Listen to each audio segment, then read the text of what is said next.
Yeah, so why don't we go ahead and get started. I'm Steve Strong, been with the Martin Guitar Company for 20 years this year, and I've actually been covering Colorado the entire time that I've been a Martin rep. What I would like to do tonight is, first off, I'd like to thank everybody here at the Denver Folklore Center. It's really important to support your local music stores. Thanks for having us. Appreciate it. So what we're going to do here tonight, we're going to talk about guitar construction, and we're going to have Craig Thatcher entertain us with some playing.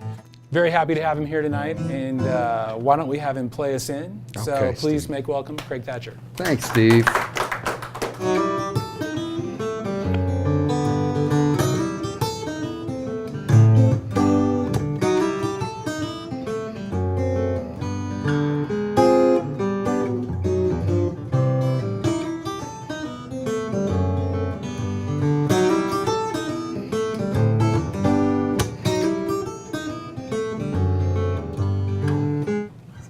What you heard, coming from a small body guitar, the triple O, is a very focused, balanced sound, balanced from basses to trebles.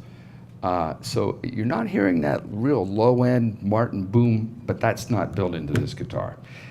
These guitars mic really well, they record really well. Mahogany really accentuates the individual notes, so there's a brilliance to those notes. The decay or the sustain is different on a mahogany instrument than it is with a guitar with rosewood. There's actually a different series of overtones. And so the clarity that really comes out, it's that clean glassine type sound that you hear from mahogany. The way that it works with Martin guitars, we use a lot of different materials for the top, but mainly we've got 4 different types of spruce that we use. The stiffer that the top is, the more headroom that you're going to have when you dig into that guitar. So the more that you dig into the guitar, the more volume you're going to get back. On the opposite end of the spectrum, an Engelmann, it'll get loud real fast, but it compresses, well before what an Adirondack top. So if an Adirondack's going to get this loud, Engelmann's going to be like right about here. The other thing that we can do, we have 2 other main ways that we can affect the sound on the top. This is what's called an X-brace guitar, and this is a bracing pattern that Martin invented. And the reason why it's a big deal is it is the lightest weight, strongest bracing pattern that you can have. So 1842, first steel strings started early mid-20s, so he was really, really far ahead of his time with coming up with this particular bracing pattern.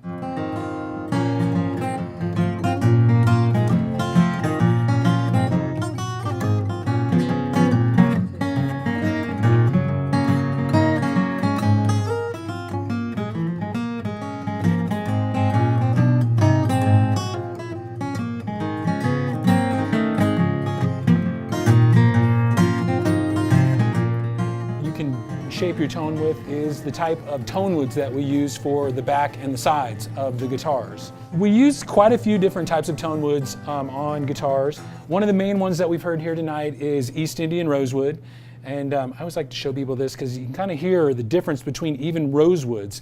So that's East Indian. This is Madagascar. You can tell it's a little more dense.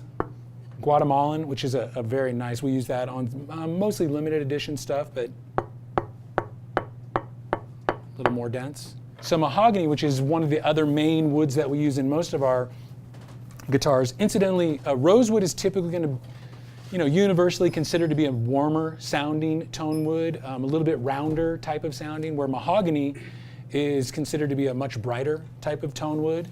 Listen to how radically different this sounds compared to those rosewoods. Really is. A couple of different things on this guitar. It's a much more simple type of build. We don't actually put filler in on the back, so you can see, kind of an open grain. Close, you'll see it's very open grain. Yeah. It's very porous. I think it looks fantastic. The finish that we put on these guitars is the thinnest finish that we put on any Martin guitars that there are, so it can vibrate, much easier. A typical Martin guitar like this guitar will have, we measured in mils, we'll have 5 to 6 mils of finish on it. This has like 2.5 to 3 mils of finish on it.